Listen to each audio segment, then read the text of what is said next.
Talking Grit, a Detroit Lions podcast. Powered by the Monroe County Reporters. Here are your hosts, Jason Harwood and Jacob Litton. Welcome to Talking Grit. I'm Jason Harwood. With me is Jacob Litton, the guy that would never forget to hit record when you're going to start a podcast. We know that, and neither would I, right? It's not like we just didn't do this 15 seconds ago and I forgot to hit record. Usually we'll I remind you. I And I failed this time. I didn't realize either. That's all right. I just needed extra practice. I've only done this like 115 times. I needed to, do it twice. So, Yeah. Tell everyone how you're doing, how you're recovering from your appendix surgery, Jacob. You're back at work, but you're still I'm back not at 100%. work. Yeah, still not great, but better. Every day's getting a little bit better. I'm getting there. Better than just being at home, sleeping all day. I don't know. I do. How many of those 80s movies have you gotten to that I gave you? So I rewatched Die Hard for the first time in like a long time, and then I watched Rambo, but I have not watched any of the other ones on that list. Okay. At the end of this, when we get done, I'm going to hit you up. I got a couple more on my list, and I do want to get your breakdown on Die Hard because we've heard about the Rambo. I want to hear about your thoughts on Die Hard, but we'll do that at the end. Thing that I got to bring up, if you're looking at my hat now, if you're on YouTube watching us, the Pistons, right? They are playing awesome basketball right now. Got second best record in the NBA, the best in the East, won a franchise tying record 13. And what happened the last time that we won 13 straight in a season? The last two times, Jacob. Both times resulted in NBA championships, so you got to like those odds. Yeah, so I like that. And they're definitely fun to watch. Duncan Robinson replaced Malik Beasley could hit those threes. They're a very good defensive team. They like to do a lot in the paint, and I really like that type of basketball. So I'm into it. So if you haven't given the Pistons a chance, if you don't like modern day NBA, just shooting threes, I think you might like this NBA version of the Pistons. It's good. I like it. Definitely.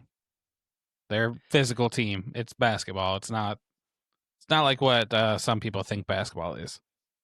Yeah, no, it's a fun team, and yeah, they're forced down the paint there. All right. Before we move on, follow us on YouTube, Spotify, Apple Podcast. Like us, follow us on Twitter at Talking Grit Pod, and hit that like and subscribe button. Follow us on YouTube. That would be great for the channel. Help us to get to more Lions fans like yourself. All right, Jacob, you were at work today. I'm going to jump through these transactions real quick.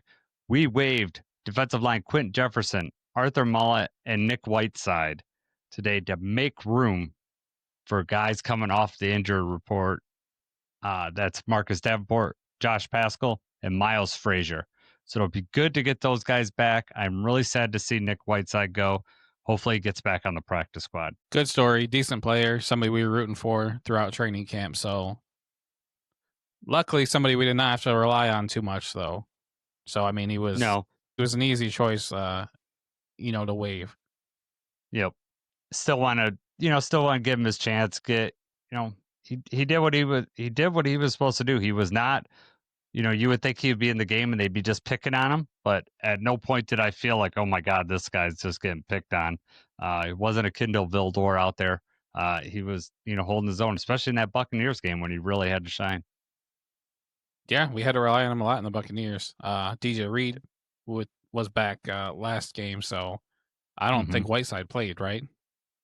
I think he had a couple snaps, but that's about it. He might not have played. I know Mollett only had a couple snaps. I guess I don't know. I can't remember off the top of my head if Whiteside played. But let's talk about Marcus Davenport. That's probably the biggest name that's coming back that, hopefully we have some expectations for. Is there anything in particular you're excited about getting Davenport back for? I just like the versatility that we're going to have with the defensive line. We kind of briefly talked about where does he fit back in because of just you look at the snaps from last week and, the obvious answer is that Lacey is not going to be getting as many snaps if he's going to be out there at all. But Roy Lopez has earned his spot on the defensive line.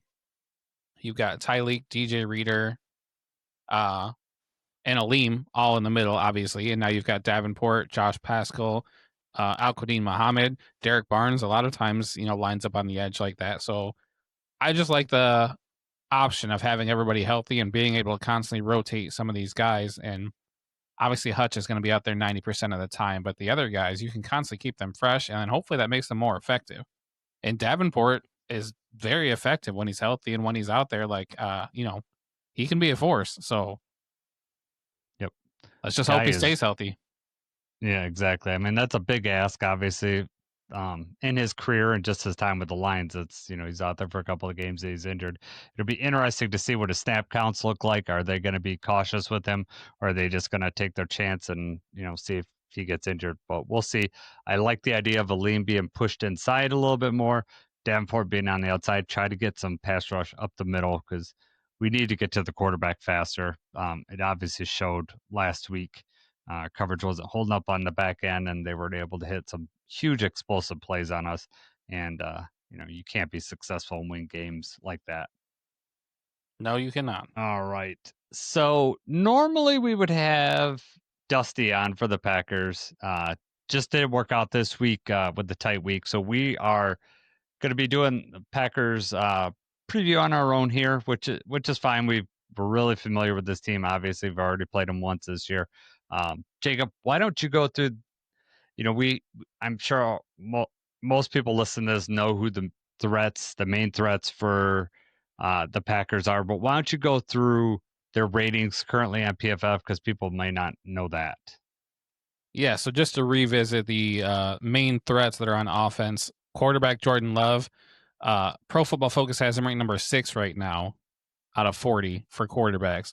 Running back Josh Jacobs is rated number 7. Their offensive tackle Zach Tom is rated number 8. Wide receiver Christian Watson in limited work is rated number 10 right now for wide receivers. So these are all guys ranked in the top 10 at their respective positions. It'd be interesting, to see what they were ranked before. Obviously not on Pro Football Focus, but exactly how they were ranked earlier in the season when we had played them after the first game.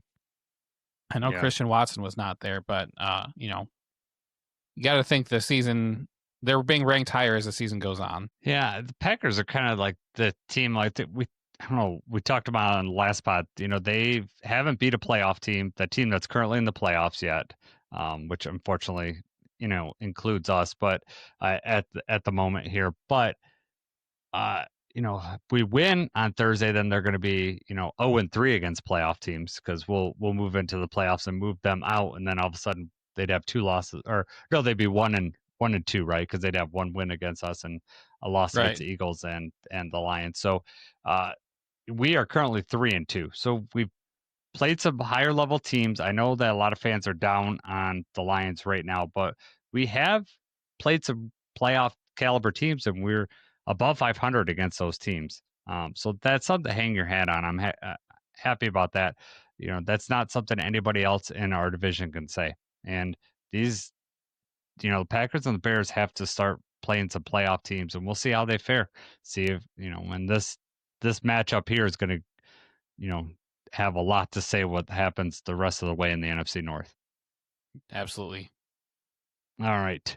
I think, the offense is, decent for the Packers, but the defense is a very highly rated one, obviously led by Micah Parsons, who comes in as rated as the number 2 edge in the NFL right now. They're also strong at safety. Xavier McKinney, he's number 8. You got a top 15 corner, Carrington Valentine. Their linebackers, you got 2 in the top 18 with Isaiah McDuffie and Adrian Cooper.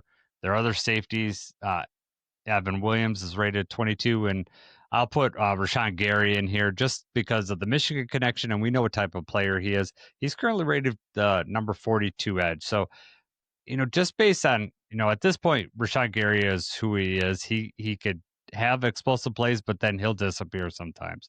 So hopefully, with the trouble with our line that we've had, we're going to be able to contain these edges. We're going to have a plan to get around that. It'll be interesting to see how we handled this line compared to the first time, because we didn't do so hot the first time.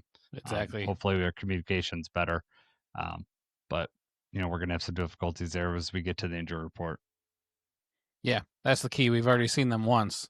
How do we adapt, and what do we do differently, and what do we do better? Yep. This will be more telling, right? I mean, week 1 is always a little weird playing them, and now you got plenty of tape on them. You know what they are this year. They know what we are this year. How are we going to attack them? It is a short week, so that presents a different challenge. But we just got to go out. We got the home field advantage this time too, so that might help the offensive line. Whereas last time playing in a hostile environment, and week 1 for Ratledge and Mahogany out there. All right, let's get into the injury report here. Jacob, you want to go through some of the names that are on the list for the Packers here? All right, Packers injury report. Let me just start with the one that I was circling anyway. Josh Jacobs. He didn't play last week. And part of the reason that, in my opinion anyway, that they held him out was because it was a short week and because they thought they were going to need him against us. So Josh Jacobs gets in a limited practice today. I'll go through the players that did not practice for the Packers on Tuesday. Defensive lineman Carl Brooks and Lucas Van Ness, and wide receiver Savion Williams. Those 3 did not practice.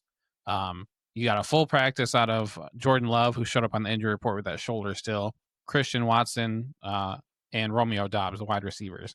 And then limited practice is kind of a long list, but that's, some of their better players: linebacker Edgerrin Cooper, wide receiver Matthew Golden, corner Nate Hobbs, corner Keyshawn Nixon, offensive lineman Zach Tom, linebacker Quay Walker, wide receiver Dontavian Wicks, wide receiver Jaden Reed, who I don't know that for sure, but aren't they saying that he might be coming off of IR for this game, or we don't know that? Yes, we don't know, but it's suspected that he will, but we'll find out for sure soon here.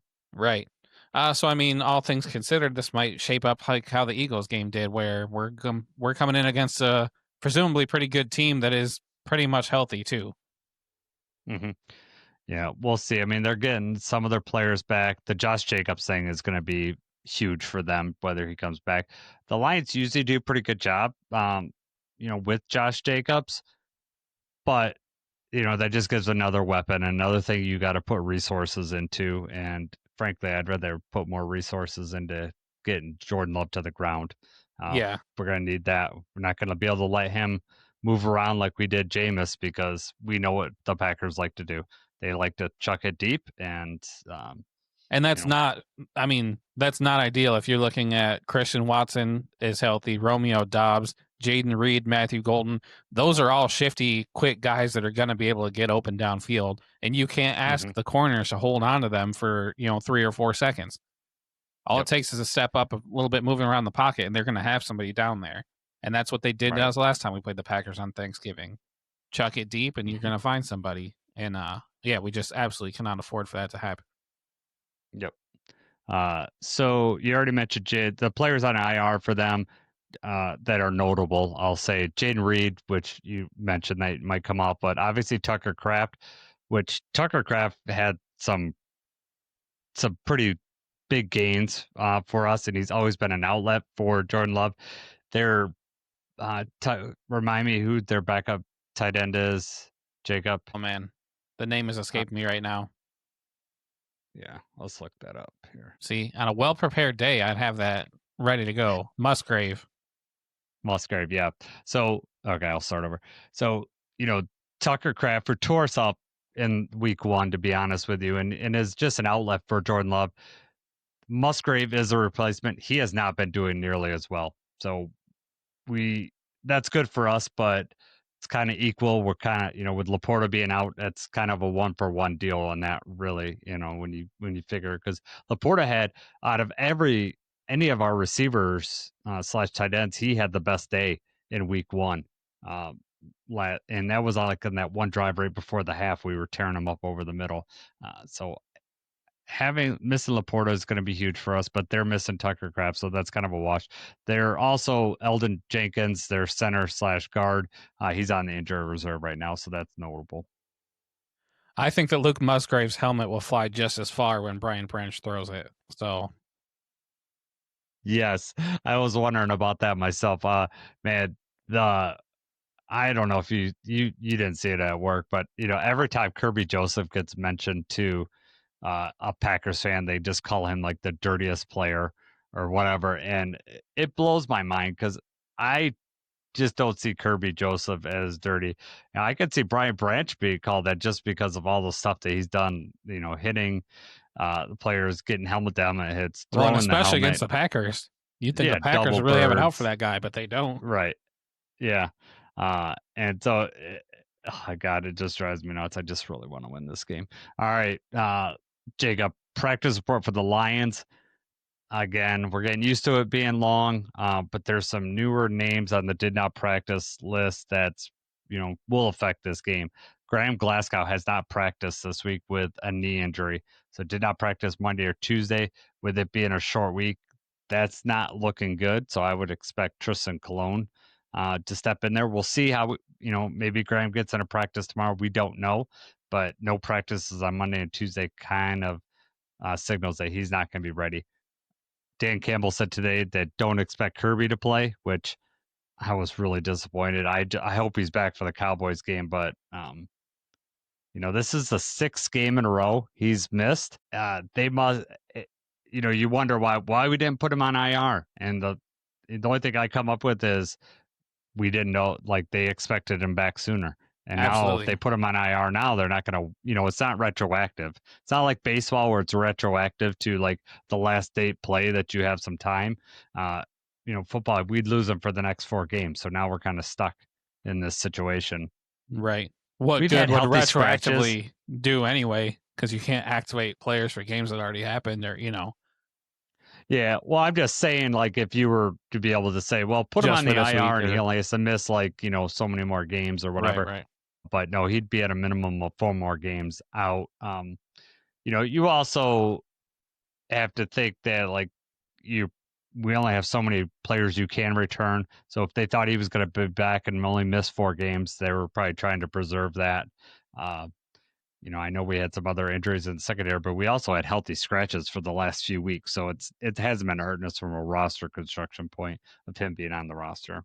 Right. But if you follow Kirby like on social media, Kirby's posts and the way that he's talking on there makes it seem like he really doesn't know either. Because somebody had made a Okay. post before the game last week about how, they were trending towards that Kirby wasn't going to play again. And he kind of made a post like, where are you getting this, or who, like what, that's news to me. Kind of one of those things where they have breaking news and the players like, where'd you get this from? Because that's, couldn't be even more false. Okay. So Kirby's posted stuff like that, and then posted like, when they announced that he was out, he posted like crying face or whatever, crying emojis and stuff. The way he's posting online almost makes it look like he's trying to get back out there, and that almost like the team might be holding him out or something. Like he just genuinely doesn't know. Which tracks with what you said already is if we knew he was going to be gone for at least 4, if we knew there was not a chance, he would have been put on IR. And they didn't, Yep. and now here we are stretching even further into it. And these are games where we need him out there. So, I mean, but at the same time, it's better to get him fully 100% and not rush it back, especially when you've got Thomas Harper playing as well as he is. Yeah. People would argue about last game not playing well, but he's definitely been serviceable. However, we need some guys we have not turned the ball over nearly as much without him as, when we have him.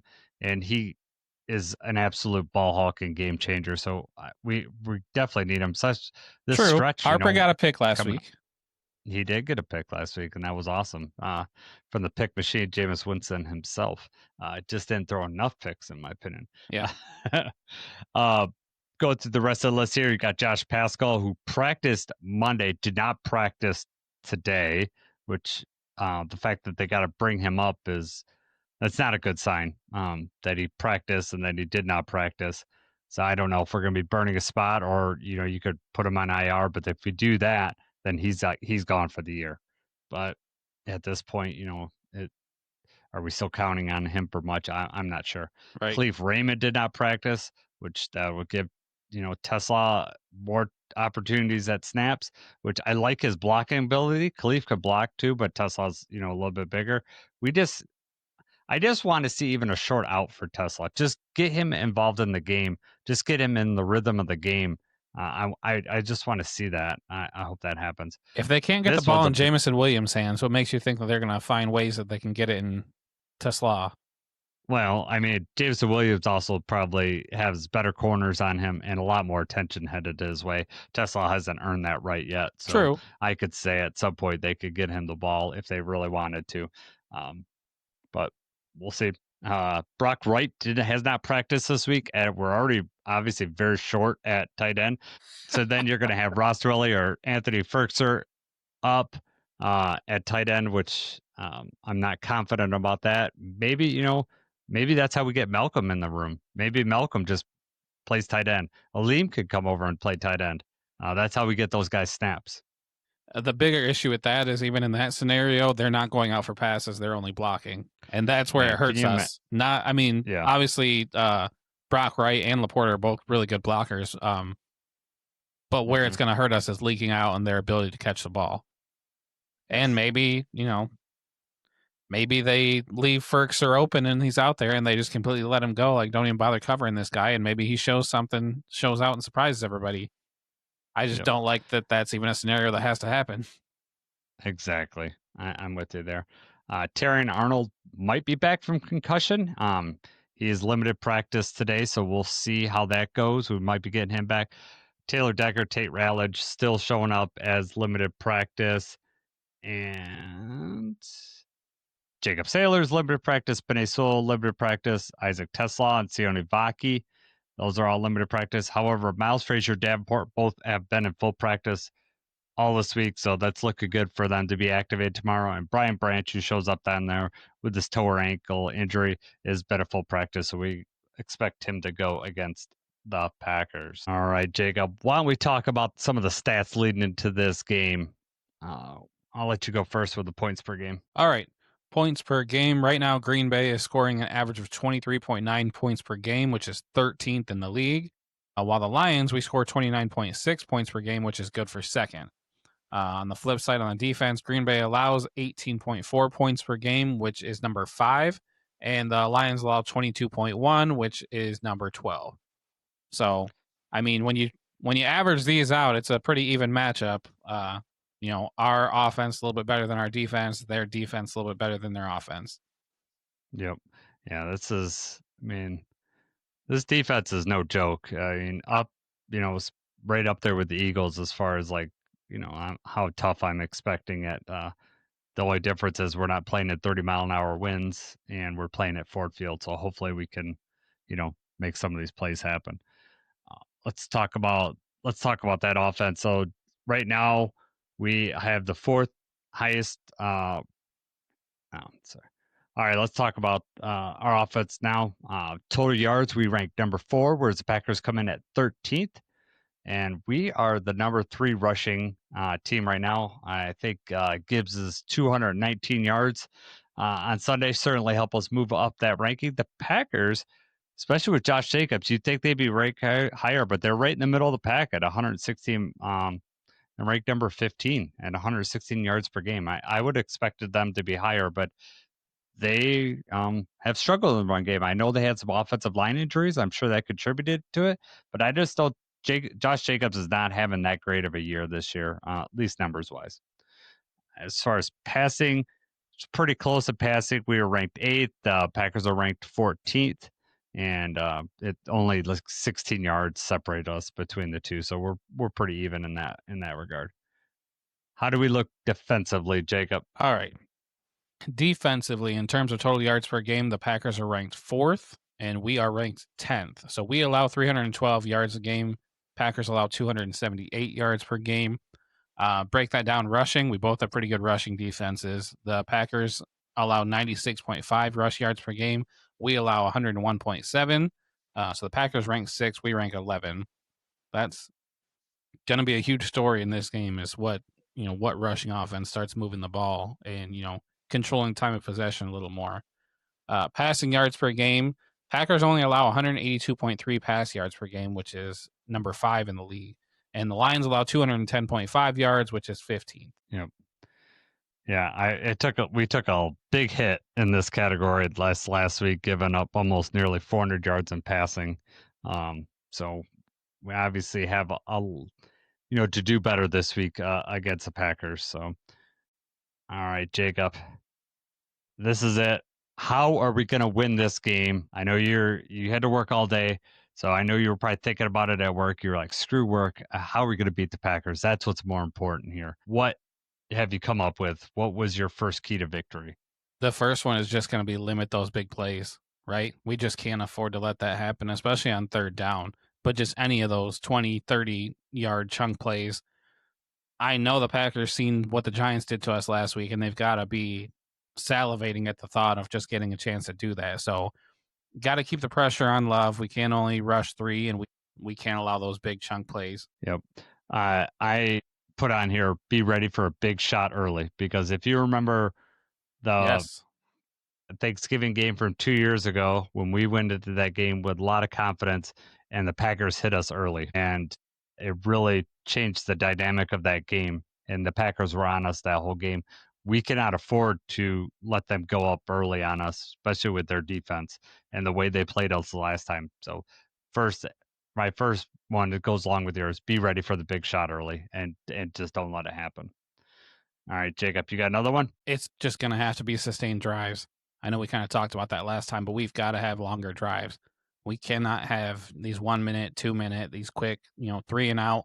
Got to be able to put together at least 1 or 2 5+ minute drives and keep the defense off the field and just keep putting the pressure on them, especially with how good this defense is. We've got to wear them down.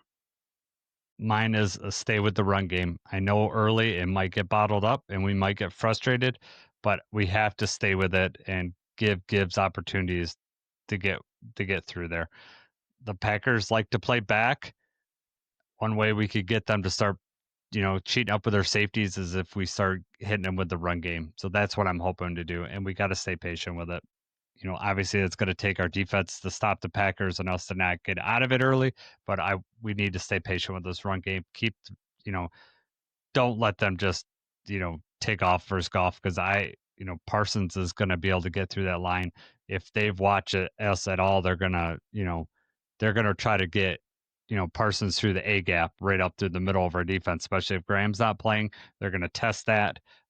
We have to be able to keep them so they can't pin their ears back. So stay with the run game. You got anything else? I mean, no, just to add to that though, is like the first week matchup and Jameer only carried the ball 9 times. You cannot ever do that.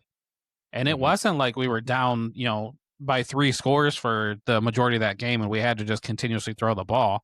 They were just mixing in runs and it just didn't look good. It just wasn't there. But then, they didn't keep hammering at it either. And he is always one play away from breaking one off. So you got to keep at it.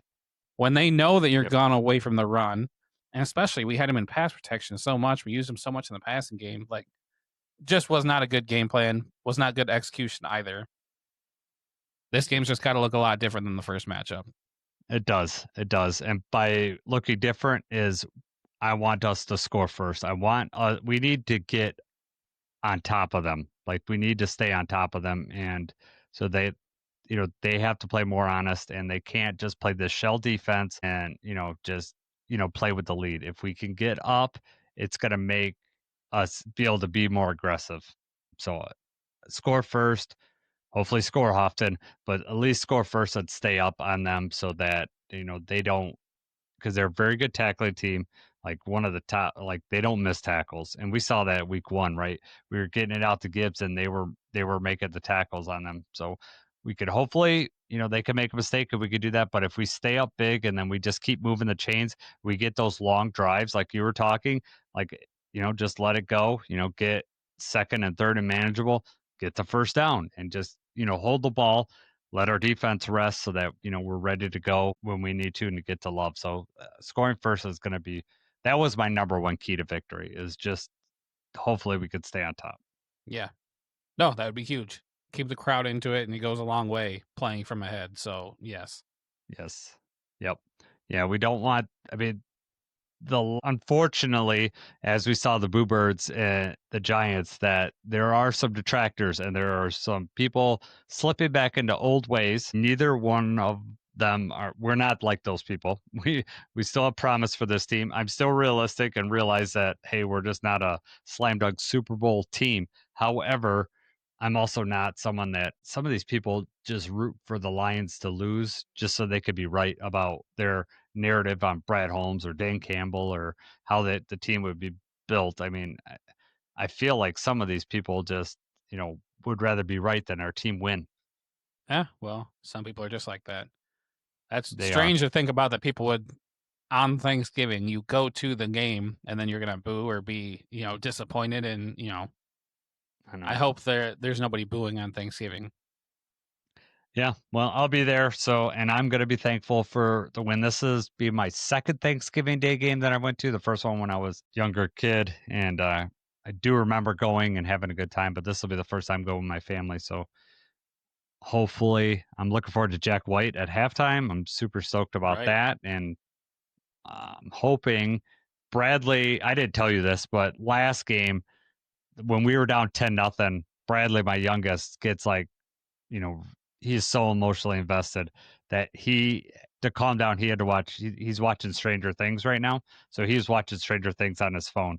He's still super interested in the game, was in it later on, but it is like an anxiety thing with him. Like he just gets so worked up and instantly starts, he almost gets into tears.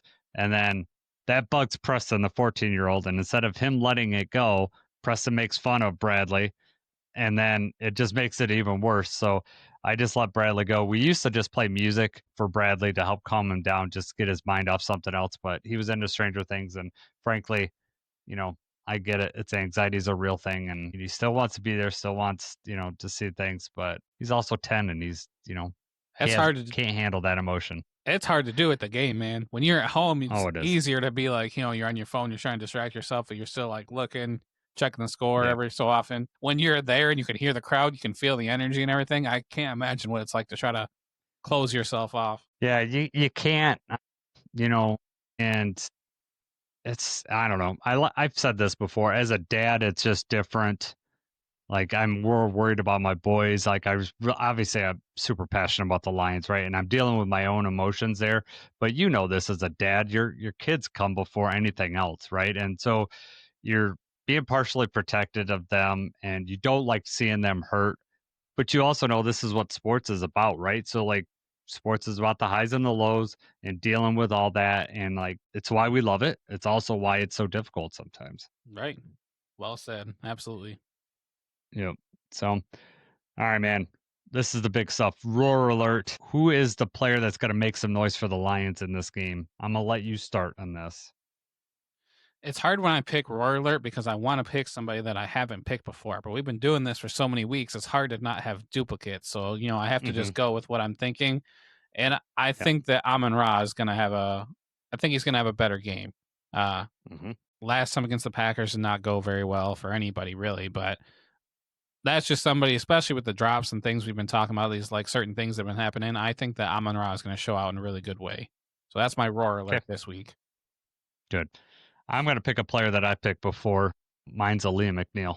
I'm hoping we're going to need this. We need some pressure coming from a different person other than Hutch. And if Davenport is back, I'm expecting McNeil to come to the inside. He did show up on the box score, but he had a huge game-breaking play, allowed Hutch to get that game-winning sack on Sunday.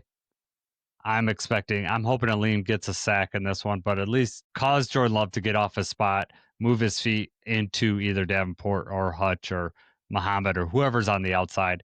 That's what I want to see. I want to see Aleem. I know he's going to stop the run. I know he's going to do everything like that, but we need him. We need some pressure up the middle. We need to generate pressure a different way, or take up two blockers so one of our linebackers can get in there and get home. Either way, I'll be happy. And if he doesn't register a sack, you better believe I'm going to be looking at the all 22, seeing the time he took a double team when someone else got a sack because of that, so I can get my Roar Alert. Hey, just hoping that the sacks come, hoping that the pressure is there. Yep. Yeah. How many sacks did we get against them in week 1? 0. Yeah, None. exactly. That was a big part of it too, is that we just was not there. It was almost too easy for him. Well, we were also dropping Davenport into Hutch into coverage, True. Do you remember that? Like, that was a big talking point. So I doubt we're going to see that too much, but we'll see. All right, Jacob. I'll go first on the grit guarantee. Mine is that Green Bay is going to have at least one turnover on downs on offense. So they're going to go for it on fourth down at some point and not get it. That is what's going to happen in this game. What do you got? Interesting. I'm on board with that. I'm going to say that Gibbs touches the ball 20 plus times. Between the catches and the rushing attempts, I'm going to say he gets at least 20 touches in this game. I hope so. He had 26. He had 11 receptions and 15 carries on Sunday, 26. We've seen it like as the season goes on. I mean, last year was because of Montgomery's injury. Gibbs's, touches went up, but we see that for him, that as the season goes on, he seems to get stronger and we start to use him more. So you saw what a game breaker he was. I can't expect a repeated performance against the Packers, but getting is it too much to ask for one 49-yard run? That would be awesome. Game breaker. Right. Yeah. Don't have to do it so many times. Just one is good. Yeah, just one. And we won't even need overtime against these guys, right? I mean, let's just win in regulation. I hope Let's not. go enjoy Thanksgiving dinner. I'm trying to eat Thanksgiving dinner. I can't if it's an overtime. All right, man. When do you guys eat dinner? So for the longest time, I've worked on Thanksgiving for the last 7 years. And usually the game is at 12 or 12:30. So the game starts when I'm at work. So that's already strike one why Thanksgiving's not how it should be for me. But then it never fails. Every year my mom schedules dinner at 2:00. And it's not like, oh, I have to work. I'm going to spring this surprise on you that I have to work until we close at 2. The farmers close at 2. So it's not new information, but every year she schedules it at 2:00. I was like, can one year you schedule it at 3? Just one time can you push it out? So this year she scheduled dinner at 3. And as luck would have it, the game got pushed back a little bit. So the game's not kicking off until 1, which is less that I have to miss as well. So everything's falling into place now, maybe. Nice. Are you going to eat the special waffle fries that are going to be there? What? Did you see that? Oh, yes. I saw that. It's waffle fries with turkey and cranberry, cranberry sauce, and they got a potato or just the fries, I guess. But it's like Thanksgiving dinner in one platter. Yeah. Are you a ham or a turkey guy? Oh, I eat them both, but turkey. The thing is, we do both on Thanksgiving, but then Christmas we do ham again. So it's one of those things where it's like I'm about to have ham on Christmas, so I don't need to go too hard on the ham on Thanksgiving. Yeah. What about you? We do. I like turkey. I like turkey a lot. I'm a turkey, stuffing, mashed potatoes, and gravy all over all 3. That's what I love. I love mashed potatoes. I could probably eat a meal of mashed potatoes just on its own. And then a green bean casserole for a little green in there. I'm not a cranberry guy. I don't like cranberry either. Yeah. Pumpkin pie is also my go-to dessert on mac and cheese, sweet potato casserole, no mac and cheese. No, that takes up the room of the mashed potatoes. I will rather have more room for mashed potatoes. All right. So we're doing Thanksgiving dinner because I'm going to the game, obviously, on Thursday. So we are doing our Thanksgiving on Wednesday night with my wife's family. And I've already been told that I am the mashed potatoes guy, which is fine with me. And I can put the amount of butter I want in there. I get to control the situation. Nice. But yeah, Thanksgiving, I love just sitting down. Usually we go to my family and then my wife's family every other year.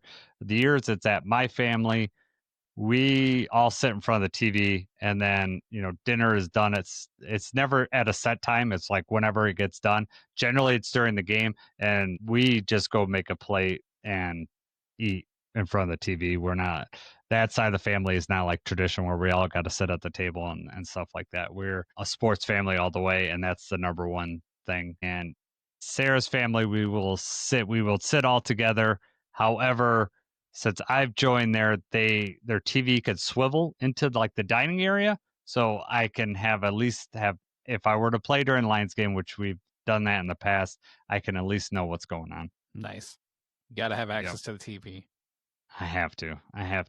It's football's an all day thing now, and there's not even a late game, and there's not even a break for a late game anymore. There's it's like now that they started the Lions game later, it's like football. There's no long break before the Cowboys game. It's like the Cowboys game is going to start immediately, Right. You which can't take a nap obviously in leads between. into that. Yeah, no turkey nap, no tryptophan nap. Usually that hour is filled by extreme anger, and I don't want to eat anymore because the Lions blew it. Yeah, but that's where the expectations were also lower. So it's like I kind of just expected it like in those lean years. Now it's different. I remember 2 years ago when we lost to the Packers, that hurt really bad. And I was like, that just didn't feel good. I mean, losing at Thanksgiving, losing to the Packers, and after we had already beat them at their house, so we, could have put that 2-game lead on them at the time. And Right. I don't like the divisional games on Thanksgiving. yeah, I think that they should schedule the Thanksgiving games with an opponent, like an AFC opponent, like how the Chiefs are Okay. playing the Cowboys. I think that that's how they should do Thanksgiving. Just because I think it makes for more interesting matchups. It's not the same because, like, if you go back the last 10 years, I feel like more often than not, it's been NFC North opponents. And then yeah, there's nothing worse than, because I can't eat while I'm watching anyway. I get too nervous and stuff, and I have to wait for the game to be over. Nothing worse than losing a close game to the Bears and then having to eat. I know. Yeah, I'm with you. Like as far as like appetite, I just get so nervous during those games, and like this game in particular is it's Packers. Part of me goes, I don't want to hear Packers fans talking crap. That part ruins everything for me. Do you I have like any to shut Packers them up. fans that would be like in your family or at your Thanksgiving event? No, Or, nothing like yeah. that. Thank God. I Right. probably No. wouldn't be able to be in the same room as someone like that. Just like the online stuff and just dealing with that. And then also, uh, this, if we lose this game, winning the division is going to be really, really tough. And, and then The it worst puts us part of another that is game how out of much the help we have Packers. to need from the other teams. Yes. On top of, okay, now we really can only afford to, can't afford to lose hardly any of them. We can't lose any other divisional game. But then it's having to rely on the other teams, and the Bears keep finding ways to win. Packers close games every week. So, yeah, no. we just need to take care of business ourselves. Yep. And I will be so happy going into that, if we went on Thanksgiving, I will just feel just so relieved. So it'll be good. I think we have a really good shot. I'm confident going in there, but it will not be a pushover. This game's going to go all the way to the fourth quarter. I highly doubt either team is, has this game in hand in the fourth quarter. I think it's going to be a one score game in the fourth. Hopefully, we're able to do what you said, run the ball, control the clock, and control fourth quarter, and we board them down, and that, we can continue to wear them down in the fourth quarter, and we don't have to rely on Jared Goff to pass with Micah Parsons in hot pursuit. Right. All right. So let's just move over to our grit picks. Before we do that, we'll just share those NFC North standings. The Bears are 8-3. Packers are right behind them at 7-3-1. We're 7-4, 4-7. However, if we win this game, obviously we'll jump Green Bay. We'll immediately move into playoff position because we'll jump Green Bay. Bears play the Eagles on Black Friday. I could expect them to lose, so we could conceivably jump into first place by Friday. That's the mood plan. might be a lot different. Make the rest of Sunday more enjoyable. Yeah. Meanwhile, the Vikings fans are dealing with, they do not like JJ McCarthy right now, and blaming him for everything. That's been wild to me. Like, that he went from like the Tom Brady player of the week and like everything, that game against the Bears and all that. Yep. To now they're like, oh, he may be the worst quarterback in the history of the league. It's like, what are you talking about? Which obviously I have not been watching under a microscope, but they need somebody to blame. Well, it's also like the same people that probably wanted Sam Darnold to get out of town because they had a first round pick are like, we should have kept Sam Darnold. I have to even say, like, we had Daniel Jones on the roster and we let him go. That's true. Yes, right. So crazy. Crazy. All right, let's move into our grit picks. We'll review last week. I went 3-0. You went 2-1. The only difference was I picked the Texans and you picked the Bills. And the Texans defense looked at nasty in that game. Did you catch that whole game last week? I did. Davis Mills moving the ball effectively, or effective enough to hold off the Bills. Yeah, sacking Josh Allen, I think, like 8 times, definitely helped to win that game. But even at the end, they did that hook and ladder play, which I think we've only seen once from the Lions, but they ran it and ran to perfection on a 4th and 27, I think it was. 4th and 27. Got a first down. God. How embarrassing for them to have given that up. I was like, if we didn't have these grip picks and it wasn't me versus you, I would have been like, oh, it wouldn't have been. That really stressed me out when he got that because I'm like, Jacob's going to win and take another game on me because of the stupid 4th and 27. Unreal. Yeah. We both pick LA and they just like smoke Bucks. I know Baker is probably going to be out this week. But LA just looks like a world beater right now. Their defense looks good. Matthew Stafford looks good. My only hope is that they're peaking right now and they're peaking too early. Right. And maybe we're the ones that send them crashing back to earth. That'd be sweet. We're going to play them a couple weeks and hopefully we've had a couple wins, a couple more wins, and that game isn't not like we have to win type game. Right. But it be a nice prove it game. It'd be a great time for all 3 phases to come together when we play the Rams and just, send Matthew Stafford home again with a loss. That would be amazing. San Francisco beat the Panthers and, San Francisco's clinging on to that last playoff position right above us. We really wanted the Panthers to take that. Both of us thought the 49ers were going to do it, and they did, unfortunately. So that leads us to Jacob. You still have a 2-game lead on me. You're 25-16. I am 23-18, but I gained a game on you this week. Let's see how it's going to go this week. We are going to pick all the Thursday games, all the Thanksgiving Day games. We are going to pick the Sunday night game and the Monday night game. First game, obviously, is Packers at Lions. If you listen to us, we don't pick the results of that game. We usually do over under or some statistical on that, some statistic from that game. This one I picked more receptions, Amon-Ra or Gibbs. And I'm gonna let you go first, Jacob. You might have given it away with your roar alert, but I'm gonna still let you pick. Did you think Amon-Ra or Gibbs are gonna have more receptions in this game? Here's the problem that I have with picking this one is just ideally, I think if the game's going our way and we're winning the way that we should, that Amon-Ra is going to be the one getting more receptions. But if you see how the game went last week, and you also talk about how it went in week 1, we had to get the ball out quick a lot, and Gibbs got a lot of catches in week 1, as he did last week. So this one is a toss-up for me. I'm just going to pick Amon-Ra because I really want that to be the case, and I want it to go well. Okay. I also picked Amon-Ra, and I think that I was scared for the same reason you are. I just think Amon-Ra is such a competitive person. He knows he had too many drops in that last game, and he hates the Packers, right? Green Bay sucks. That's the sweater that he wears. I think he's going to come in. He's going to, he's going to want to prove it. Anything that's thrown his way, he's going to come down with. At least that's my hope. So I'm going with Amon-Ra in that game too. Yep. The game that follows the Lions are favored also, by the way, by 2.5. So, roughly when you figure, home field advantage, it's pretty much a toss up, but we are favored 2.5 in that game, which I kind of found interesting, to be honest with you. Chiefs are favored by 3 points at Dallas. I am going to pick the Cowboys in this one. I dislike both teams. But I think the Cowboys are going to win this game. You going with Mahomes or Prescott in this one? I too went with the Cowboys in this one, which the Chiefs defense is, their top 5 defense, and they've been holding them down in some of these games, keeping it close. The Cowboys obviously have a very good offense, so that's going to be the story: is can the Chiefs slow them down, or are the Cowboys going to be, are they going to be outscoring them? But the Cowboys are at home. Yep. I'm just thinking that the Cowboys get it done.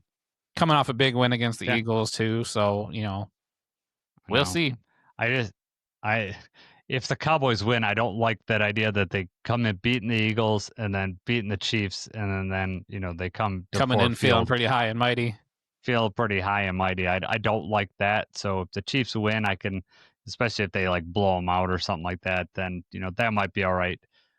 But let them be all high and mighty, and let Jerry Jones be all confident, and then we can bring them crashing down to earth the following Thursday. I can live in that world too. Regardless of however the previous games go, they've still got a bottom 3 defense against our offense. So I know. We'll be I'm ready hoping for that. Kirby's back for that game though, so that we got some help in the back end. All right, Jacob. The last game on Thanksgiving is Bengals at Ravens. Ravens are favored by 7, at least when I looked this morning. Who are you taking in this one? Joe Burrow is back, is he not? That's the story I don't that know I've for been sure. told. I have not. Here's the stipulation for me. If Burrow is back and Burrow plays, I'm taking the Bengals in this one. I think that he's going to just re-energize that room, and I think that, also just the fact that they're I think they're 2 games out, right? Like with how terrible this season has gone for the Bengals, I'm trying to check. No, they're 3 games behind. They're 3 games behind the Ravens, but they still have to play the Ravens twice. So this goes a long way towards them making the playoffs and actually somehow making a run that was just completely improbable earlier on in the season. So if Burrow plays, I'm picking the Bengals. However, if Burrow does not play, I'm picking the Ravens. So that's my stipulation going with this one. Where are you at? All right. I'm going with the Ravens in this one. It's in Baltimore. I just think that they're going to win. But if Burrow is back, I mean, that definitely gives up a better chance. You probably didn't see this, and I don't know if you saw, but they asked Joe Burrow what it's like to be playing, what he thought about Thanksgiving, and he brought up the Lions. I saw. Did you hear this? Well, I saw it on Twitter just briefly. Yeah. He's like, well, I'd see Stafford throw it up to Johnson, Stafford get us 350 yards, but probably watch the Lions lose. And what I think is hilarious is that he's basically describing his own team, where he throws it up for 350, Jamar Chase or whatever, and then the Bengals lose. So I think that's kind of funny. It's true, but it's not always on national TV on Thanksgiving. No, not every Thanksgiving. You're right, 100%. So this is how Jacob beats me in these grit picks. He's coming up with, well, if the starting quarterback play, he's got all these stipulations. That's the first time I've ever made a stipulation. Don't you right. dare. Well, we'll have to ask it to those listeners that's listened to everyone. If you've listened to everyone, has Jacob done this before? I'm not sure. All right. Sunday Night Football. Broncos favored 6.5 at Commanders. Who are you taking in this one, Jacob? If Jay Daniels plays, you got to take the Commanders. No. There's no stipulation this one. I'm taking the Broncos. Even on the road at Washington, I think the Broncos are going to beat them. I'm going with the Broncos too. I wanted to pick the Commanders, as just a crazy pick. But Sunday Night Football, they're going to have full rest. If it was a Thursday Night Football, I could see the Commanders, especially if Jay Daniels were going to play. He's not back yet, right? I don't think he's going to play. I don't think so. I mean, they're coming off a bye week, so I don't know exactly. Yeah. That's hard to envision him coming back and playing right away. I agree. So, but if it was a short week, that'd be like one of those weird things that, they got to fly across the country on a short week. But this is Sunday Night Football. Obviously, this is not stipulation. So I am going to go with the Broncos on this one. And plus, kind of half root for the Broncos because I do not want to see any chance for the Chiefs come back. I don't think the Chiefs could come back and win that division, so I just want to see that streak end. The reason why seeing the Cowboys win would be awesome because if we can keep the Chiefs out of the playoffs, my soul feels better. All right, Monday Night Football, Giants at Patriots. Giants team that took us to the wire there. Patriots are favored 7.5. I think this is an easy pick. I'm going with the Patriots in this one. Patriots defense is good. I don't expect them to give the Giants that much of a chance. But where are you at with this one? Yeah, the element of surprise with Jameis Winston is now over. Anyone who kind of thought we don't know exactly what he's got left or whatever, that surprise game happened against us. So they're going to be ready. The trick plays are not going to be working against them. I think the Patriots are going to win pretty decisively. Yep. Yeah, I'm right with you. So unless Burrow plays, we got all the same picks. If Burrow plays, then we got one different. Well, let's out of hope that 5 Burrow games. plays. We can make that interesting. Yeah, exactly. Give you something to watch. All right, man. We got to talk about these 80s movies real quick before we leave. Yeah, okay. Rambo, we already discussed. You were disappointed with it. Die Hard, when you revisited it, did it live up to the hype, or were you, what was your thought on that? I still like Die Hard.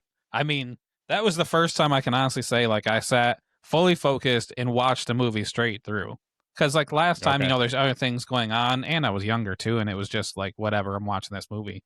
But this time, I'm fully focused watching it. There were a lot of things, like, I didn't remember, and, like, some of the quotes and stuff that I know that you can quote that movie and everything like that. So, no, I thought it was a good movie. Would I be like, oh my God, this is, rewatchable every year? Probably not. I think that's kind of the nostalgic thing for you. But no, I thought it was a good movie. I definitely have that above the list on over Rambo. Over Rambo, yeah. Die Hard is an all-timer for me. It is, it is such a good movie. So many lines you can quote from it. One of my favorite lines that is probably a little under the radar was like when he's called for help on the CB, and she's like, "This is reserved for emergency calls only." And he goes, "No effing shit, lady. Is this? Does it sound like I'm ordering a pizza?" Oh my god, it's just so funny. Right. I love that. The everyman, John McClane. He wasn't like wasn't Sylvester Stallone. He wasn't Arnold Schwarzenegger. He was, just a regular guy. You're saying why that's such a good movie, and that part is missed on people that are watching it right now. It is 100%. Yep. And that's what I was trying. I think we had this discussion before. Was like some of these At the movies, time, especially when right. you're late to it. Like say, like for instance, as far as like Halloween, the original Halloween. Okay. That was like, oh, well, there's so many. Like I've seen that movie a million times. Just that's no different than ever. When it's the first time you're doing these stalker movies, then like everything copies after that. So like when you're revisiting that movie, then it's a totally different feeling. That's why like some of these movies that are timeless, like I'll say Goonies, like even for my kids is magical. Like they get on board with that. Like that's such a hard thing to hit to be timeless, and you know you just can't. It's hard to do that. So like each generation likes it. Like Ghostbusters is like that for my kid. I don't really see. I mean, I know they're trying to do that with the new movies and stuff like that to reintroduce it to the next generation. But Die Hard probably doesn't hit that for a lot of people because it's been copied so many times. Under Siege, like just like so many movies now have copied that formula, so it's not like fresh anymore. Right. I still think that Die Hard gets a lot of love. Yeah. Not like, I think they ruin a lot of these movies by remaking and making the newer, like obviously I haven't seen the newer Die Hards and stuff like that, but I feel like you even said like the latest one was just kind of, would have been better if it did not get made. Yeah, 5 is one I was like, I wish they would never made. 4, it was all right, but it was not Die Hard. It came out PG-13, like that.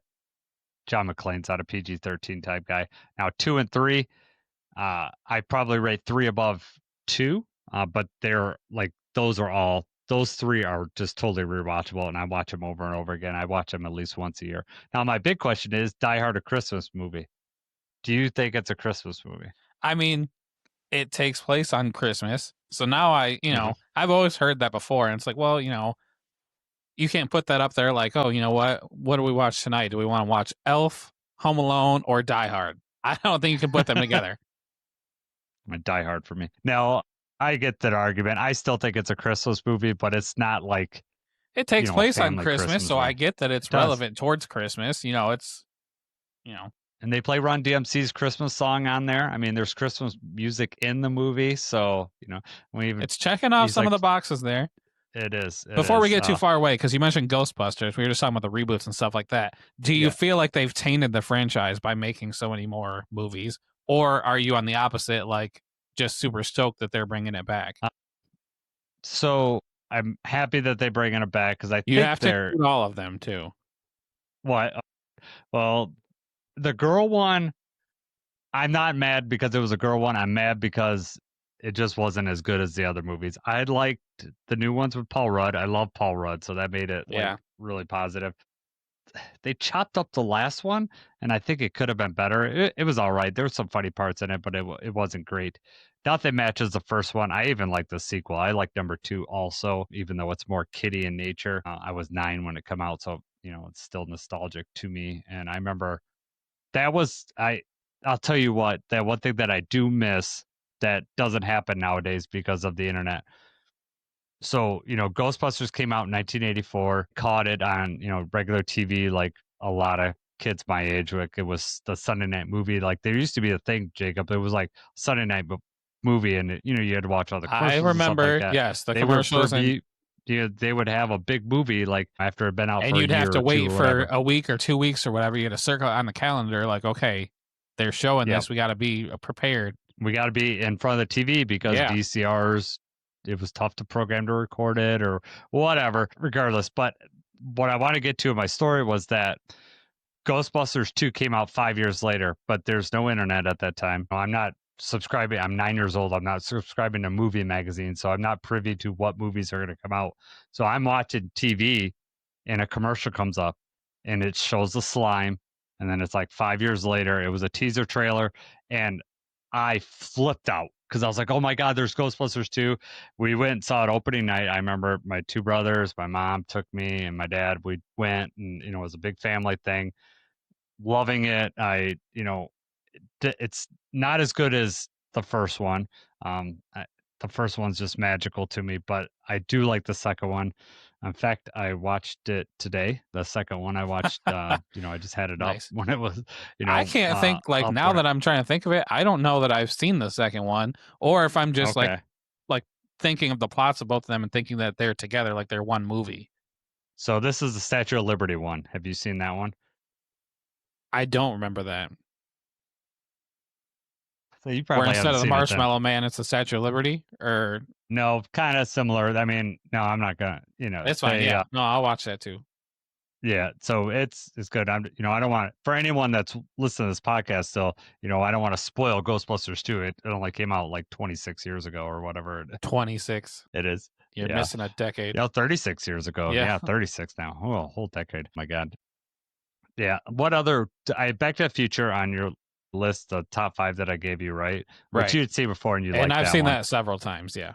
Yep. Planes, Trains, and Automobiles was on the 5 that I gave you. That is a phenomenal movie. And then that's the 5th one. Okay. So the other ones I wanted to ask you if you had seen in the 80s, Beverly Hills Cop. Have you seen any of those? Oh my God. That's like have you seen like any movies with young Eddie Murphy, like Trading Places or I guess Coming to America was a little bit older, but 48 Hours. Well, that's what I was like just gonna say. My dad used to really like the movie Coming to America. And there was also another movie that I think was Eddie Murphy, right? It was called The Golden Child. Yes, Golden Child. Okay, so for whatever reason, those two, I don't know if it was just the HBO played those a lot, so those were just the ones that were on. Okay. But I remember seeing those. I think there were boobs Okay. in one of those movies, so that was one of those ones I tried to make sure that I didn't miss. Yeah. Yeah. These boobs is like, that was a staple.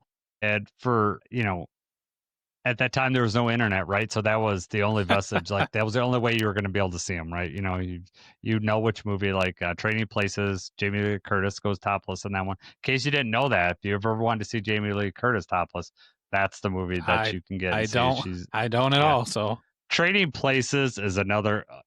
That movie's hilarious. So that movie's real fun. Dan Aykroyd's in that one. Basically, the premise of that one is 2 rich people.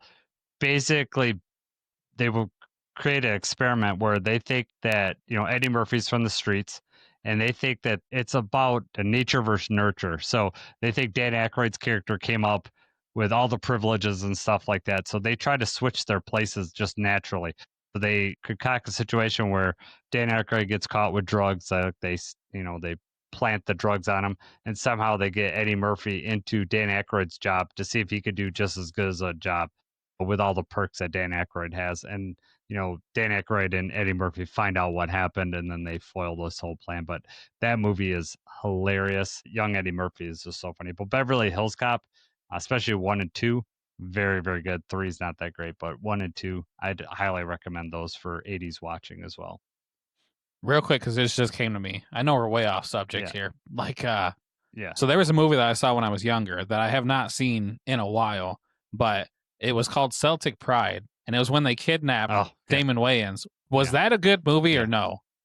Because I have not went back to rewatch it, and I remember seeing the ratings on it are all horrible. Yeah. But I was little, so I was like, I don't know if that's an actual good movie or just something I saw when I was younger. No, I don't think it's very good. I think it's Damon Wayans is in there, and then the guy from Daniel Stern, the guy from Home Alone, like one of the burglars from. Is it Dan Aykroyd's in that too? Okay, yeah. I wasn't sure. I wanted to say that, but then I wasn't sure. I'm pretty sure that's him. I remember seeing it. I never probably revisited it again. I know I went and saw it at the theater, but back then, like in that time, like you would go to theaters a lot often. Like I remember going pretty much almost every weekend. We would go see a movie. Well, because you could just watch whenever you wanted, whatever you wanted at home. Yeah. My struggle though is like things like that where, because I don't have enough time anyway. There's 1,000 things that I want to see, and I don't have time to watch all the new content. Yeah. Revisit some of the old things I've missed. But some of the movies I remember when I was younger, that's like, man, I need to go back and watch that. And I'll look and I'll like read the plot and I'll see the picture and everything and feel nostalgic. But it's like inevitable that I'll look and it's like, okay, this got like a 10% on Rotten Tomatoes. Or it's like, oh, wow, this is like one of the worst movies ever. The Batman movie with Arnold Schwarzenegger. Yeah, well, so here's the thing, though. When I'm a kid, that's awesome. Like, that was awesome. Yeah. I really liked that one. They came out with the cups at McDonald's. Like, I was all about that. Yeah. I tried to rewatch it, and I saw the stuff where it's like, oh, it's a terrible movie and whatever. I tried to rewatch it, and I only got like halfway through it. I was like, my God, this is just terrible. This is so hard to watch. So now I'm afraid to watch these movies like that Celtic Pride. Blank Man is another one with Damon Wayans. Mm-hmm. Just, stupid humor from when I was a kid that's like, now I don't even want to go back and watch it and have it just ruin these movies. Yeah, I don't know. I'm sure there's 80s movies that I remember are probably a little nostalgic for, but there's so many great 80s movies that I don't have to go. But like one weird kind of one is Weird Science. I watched that one recently. Have you ever? Do you know what that movie's about? The woman? Yeah, they make the woman, and then I have she's not like seen it, but I know what it's about. It is like who's when the you woman talk about that's in 80s. It? What? Who's the woman that's in it? Is it like a model, a famous person, or no? She was famous to me at that age. I could tell you that. But she married Steven Seagal. She was in like 3 movies, but no, she wasn't anyone famous. The most famous person in there is the blonde kid. He was the kid from like the Breakfast Club and like 16 Candles and stuff like Anthony Michael Hall. He was in there. Robert Downey Jr. is actually in that movie too. He plays like a bully kid in there. Nice. Yeah, that was the great thing about the 80s things is when these movies, like when I bring them up, I'm like, okay, that's an hour and 10 minutes long, or that's like an hour, hour 20. So it's like, okay, yeah, of course I can try to. Yeah. That's 2 sittings I can branch that out. But when somebody's like, "Oh man, you gotta see this movie," I'm like, "Okay, that movie's 2 hours and 50 minutes long. When am I gonna? I'm gonna have to watch that in 7 different sittings."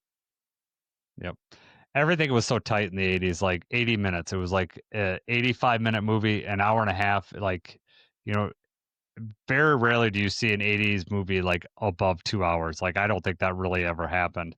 And everything in the 80s, there's a definite good and definite bad. There wasn't like this anti-hero.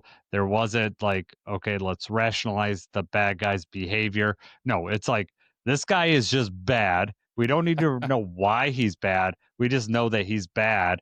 It's like wrestling at the time, like, WWF wrestling. Yeah, good guys and you have bad guys.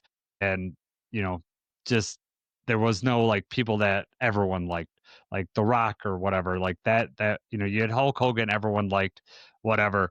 You didn't have people like that were anti-heroes. So that came like later in the 90s, and then definitely in the 2000s. They were fleshing out these bad guys right around the time the world started falling apart. Yeah, exactly. So like, they had to come up with reasons why people were bad, and you know, it definitely made it more interesting, but it is fun to revisit 80s where it's just clear cut, good guys, bad guys, and you just have fun. Like you said, the movies are quick, they're cut really fast. It seems like there's always something going on. There's not like this dull period in those movies. You Right. just, Why do we need to you build watch up and these enjoy it. characters for an hour for this thing? It's not a TV show, it's a movie. Like, Yeah. yeah. Yeah. It's interesting the way things have gone. Like, like a lot of good shows right now are just TV shows because they could flesh out, like you said, flesh out those characters. You got episodes, you can string some of this out and make it really good. But unfortunately, some shows also do a lot of padding, so you just have to watch. Like, have you seen Breaking Bad? Have you ever watched Breaking Bad? Oh yeah, I love Breaking Bad. Okay, good. We haven't ever talked about that, But but I yeah, never Breaking saw Bad. Better Call Saul. I watched everything except for the last season of Better Call Saul. It's like one of those things that I liked it so much. I've told you this before. I have this weird thing, like if I like something so much, I almost don't want to watch the last season because I don't want it. That's I don't right. want it to That's end. right. But now it's been so long that I'd have to revisit it. The boys are watching Stranger Things, like I said earlier. Are you caught up? Because the new season comes out, I think, probably in about an hour here. I Right. think it comes out Never tomorrow. watched it. You never watch it? Well, my family is all about Stranger Things, and we watched the first episode. But that's another thing too, is it's very hard to please Deanna. Like my wife does not like most of the stuff when it's got anything to do with aliens or supernatural or anything like that. She does not want to watch these movies. So Okay. like we watched the first episode, and it was apparently right in the middle of this. Like this is not her thing. She's not going to watch it. So then it was like, hey, if I want to watch this, I'm going to watch it on my own time. Never got around to it. Yep. The boys are watching it. I liked it. Sarah and I watched it together. The boys were too young at the time, and they're watching it now. So they're trying to get in so that we could watch season 5 as a family because we all like that. Are There's they a lot dropping it weekly? They are dropping it in like 3 different segments. So like, but from what I've read is every episode's like 2 hours of the last season, and Wild. so that's going to be tough to watch. It take me 10 years to watch that last season. Yeah, it's going to be tough to figure this out. So I don't know how we're going to do it, especially like during football season. Like I'm so busy with doing all this stuff. The boys are too, and we'll figure it out. The boys have somehow managed to watch 4 seasons of Stranger Things since Saturday, I think. Like, wow. Like it's crazy. They're in the car watching it. They're they're just that's true. You got nothing going on. You can watch it, all weekend. Yeah, exactly. You can watch it on the way to and from school, wherever you're going. Yeah. Yeah. Yeah. And then Bradley and, Preston had watched the first 2 seasons. Bradley had just watched the third or had not watched any of it. So Bradley, binged the first 2.